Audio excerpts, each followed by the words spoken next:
तो फिर गाइस कैसे आप सब लोग, आप सबका स्वागत है हमारे न्यू चैनल ज़ेनो ओटाकू 3.0 में। सो गाइस आज हम बात करने वाले हैं बिटन टू रीजन मांगा के बारे में। आज ये हम मांगा आपको एक्सप्लेन करके दिखाएंगे। अगर हम मांगा अच्छे लगे तो चैनल को सब्सक्राइब करना, वीडियो को लाइक करना और शेयर करना। गाइस हमारा जो फर्स्ट चैनल है उसका नाम है ओटाकू फ्लिक्स, उस पर आपने 2K सब्सक्राइबर कंप्लीट करवा दिए थे। अब आपसे यही उम्मीद है कि आप इस चैनल पे भी 2K सब्सक्राइबर कंप्लीट कराओ। सो गाइस चलिए शुरू करते हैं बिटन टू रीजन। एपिसोड फर्स्ट की शुरुआत में दिखाते हैं कि खून खराबा हुआ रहता है और दो बंदे हैं वो यहाँ पे मरे हुए होते हैं। इसके आगे देखिए आगे क्या होता है। फिर वो बोलती है कि इस कचरे को बाहर निकालो। वो डेड बॉडी इसको कचरा बोलती है और कहती है कि ये मेरे खून की एक बूंद भी नहीं सह सकते हैं और फिर भी ये मेरे ऊपर आश्रित रहने की बात करते हैं। अब बोलो। उसके बाद वो अपने नौकरों को बोलती है कि इन डेड बॉडीज को बाहर ले जाओ और कहीं ले जाकर फेंक दो। फिर उसका नौकर आता और बोलता है कि मैंने हाल ही के कानून संशोधनों को पढ़ा है, उसमें लिखा है कि कोई भी बंदा इंसानों के खून का निजी खपत नहीं कर सकता। अगर वो ऐसा करेगा तो उसको बहुत बड़ी सजा दी जाएगी। फिर उसका जो सुप्रिटेंडेंट होता है वो बोलता है कि मेरी एडवाइस है कि आप 2 मिनट रुकिए और इसको आज्ञा होने दीजिए, मतलब इसको मान्यता प्राप्त होने दीजिए और फिर इसको मान्यता प्राप्त होने के बाद आप इसको कारखाने में भिजवा दीजिए ताकि हम इसका यूज़ में ले सके।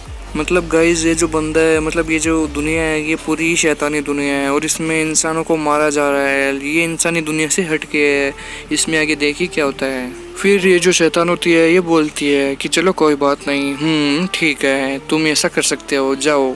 इसके बाद ये जो शैतान होती है ये बोलती है कि कोई बात नहीं, इंसानों को खुशी से और बिना चिंता के बढ़ने दो। जितने इंसान बढ़ेंगे उतना हमारे लिए अच्छा है। उसके बाद इस सीन में हमको दिखा जाता है बिल्कुल ही शैतानी रात, जिसमें एक डेविल होता है और बोलता है कि इन सबको खाने के लिए, मतलब इनमें से जो सबसे कमज़ोर आदमी है उसको खाने के लिए सबसे नीचे भेजा जाना चाहिए। फिर ये जो डेविल होती है बोलती है कि हालांकि वैम्पायर ने अपनी पृथ्वी पर अपनी पकड़ बना रखी है, अब हमें खून की ज़रूरत नहीं है। उसके बाद ये बोलती है कि अब मुझे फास्ट फूड पसंद है, अब मैं खून से इतना ज़्यादा लगाव नहीं रहा। फिर ये बोलती है कि फिर भी इस तरह हम अपनी श्रेष्ठता बनाए रखते हैं, मतलब हम अपनी सुपीरियरिटी बनाए रखते हैं, श्रेष्ठता बनाए रखते हैं।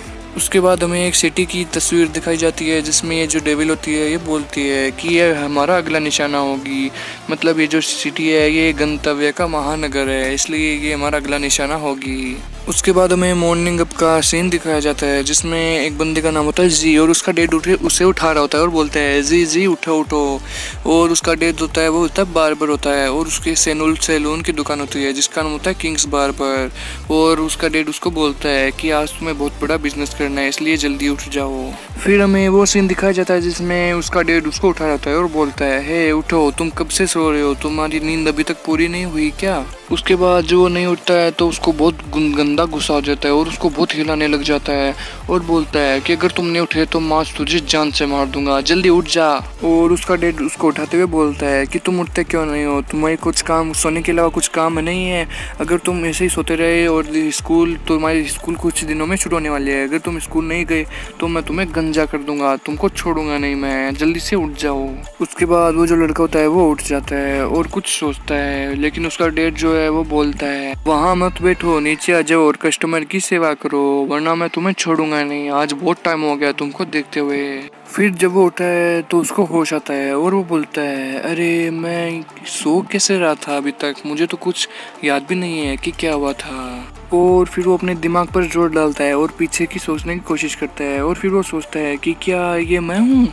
फिर वो याद करता है कि उस रात, मुझे स्पष्ट रूप से याद है कि उस रात क्या हुआ था। मैं जे युआन हूँ और उस टाइम मेरे पिता है, मतलब मेरे जो डैड है उनकी तबीयत बहुत ही ख़राब थी, वो 2 साल से बिस्तर पर थे और मैं जिस कंपनी के लिए काम करता था उस कंपनी ने मुझे निकाल दिया क्योंकि उस कंपनी ने मुझे एक प्रोजेक्ट करने के लिए दिया था और वो जो प्रोजेक्ट था वो मैं कर नहीं पाया। और उस रात मैं बहुत ही नशे में था इसलिए मैंने कुछ ज़्यादा ही ड्रिंक कर ली थी और मैं उस जो रिवर बैंक है उसके ऊपर बैठा था और चांद को देख रहा था। उस टाइम मेरी हालत बहुत ही ख़राब थी, लेकिन आज मैं चेंज कैसे हो गया हूँ, मुझे तो कुछ याद नहीं आ रहा। ये तो उस रात की बात है, उस टाइम मैं 25 साल का था। वो सोचता है कि उस टाइम जो दाएं एटी थी वो कुछ कर रही थी और मैंने उसको बोला कि हे मिस तुम क्या कर रही हो, तुम नदी की तरफ क्यों जा रही हो? और मैं भागा भागा गया और उसको बोला कि कम बैक, वापस आ जाओ। लेकिन मैंने उस लड़के को बचा दिया था और उस लड़के को बचाकर मैं उसको नदी के किनारे छोड़ दिया और वहाँ पे जो लोग थे उसको बचा लिया। लेकिन मैं पानी के अंदर क्यों डूब रहा था? मुझे लग रहा था कि मैं पानी में नहीं डूब सकता। मैं पानी में क्यों डूब रहा हूँ? उस टाइम मैंने नशा किया हुआ था इसलिए मुझे कुछ याद नहीं आ रहा। लेकिन मैं पानी में डूब गया था और बोल रहा था मेरे को खांसी क्यों आ रही है? पानी के अंदर मैं डूब क्यों रहा हूँ? क्या हो रहा है ये? मैं खुद को संभाल नहीं पा रहा। मैं नशे में हूँ इसलिए मैं अपनी जो माइंड है उस पर कंट्रोल नहीं कर पा रहा। क्या हो रहा है ये? फिर वो बोलता है कि और फिर मुझे पता नहीं उसके बाद क्या हुआ। फिर मैं डूब गया था। उसके बाद मुझे कुछ भी याद नहीं कि क्या हुआ। लेकिन मैं आज यहाँ पे कैसे आ गया? मुझे कुछ भी समझ में नहीं आ रहा है। क्या हो रहा है ये? फिर जो उसका ध्यान है उसका ध्यान एक घड़ी की तरफ जाता है और उस घड़ी में देखते हुए वो बोलता है कि क्या मई 2077 मतलब 2077 ये कैसे हो सकता है? इतना पीछे कैसे आ गया मैं? फिर वो याद करता हुआ बोलता है कि ये वो साल नहीं है जिसमें मैं 18 वर्ष का था। मतलब मेरी उम्र उस टाइम 18 वर्ष थी और 2077 में इतना पीछे कैसे आ गया हूँ? क्या हो रहा है ये मेरे साथ? क्या ये कोई जादू हो रहा है? उसके बाद वो बहुत जोर से दरवाजा खोलता है और बोलता है क्या ये सच है? क्या हो रहा है ये? उसके बाद वो नीचे सैलून में जाता है और बोलता है कि पापा, जोर से चिल्लाता है पापा। फिर जितने भी वहाँ पे कस्टमर्स बैठे होते हैं वो उसकी तरफ देखने लग जाते हैं और कुछ सोचते हैं। उसके बाद वो अपने डैड के बहुत ही बुरी तरह गले लग जाता है जैसे कि करोड़ों साल बाद मिले हो। उसके बाद उसका डैड जो होता है वो उससे पूछता है कि क्या तुम केयर कर रहे हो? फिर उसका बेटा जो होता है वो बोलता है कि नहीं, ऐसा कुछ भी नहीं है, मुझे एक बहुत भयानक सपना आया था। फिर उसका डैड बोलता है AWW, ये बहुत अच्छा है, आज मेरे बेटे ने कितना अच्छा प्यार किया मुझे, मेरे कितने अच्छे के गले लगता है। फिर वो हंसने लग जाता है। उसके बाद उसका जो कस्टमर होता है वो बोलता है कि क्या तुम अभी भी मेरे बालों में जा रहे हो? कितना इंतजार करवाओगे मुझसे? उसको बहुत गुस्सा आ जाता है। फिर उसका जो डैड होता है वो उसको पीछे हटा के और उसको बोलता है कि अरे सॉरी मैं अभी आपके बाल काट देता हूँ। और फिर वो जो लड़की होती है वो बोलती है कि क्या काट दो कि तुम बाल? तुमसे कुछ होता तो है नहीं, कब से मैं इंतजार कर रही हूँ। फिर वहाँ पे बैठा बंदा बोलता है कि अगर आपने अच्छी नाई की दुकान मतलब अच्छे बार्बर की दुकान नहीं की होती तो मैं इतना इंतज़ार नहीं करता।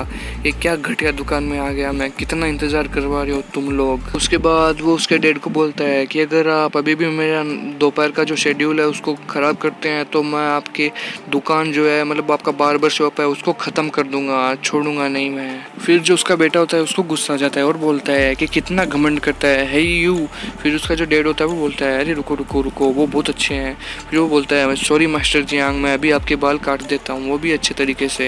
फिर उसका जो डैड होता है वो बोलता है कि मैं जानता हूँ आप दोपहर के साथ चायकार में भाग लेंगे और वो भी मिस लियांगवे के साथ, और मैं निश्चित तौर पर कह सकता हूँ कि आप इसमें ज़रूर सेलेक्ट होंगे। फिर वो लड़का बोलता है कि आप सही जानते हैं कि आपको क्या बोलना है। फिर जो उसकी वो जो मिस लियांग होती है वो बोलती है कि सही समझा।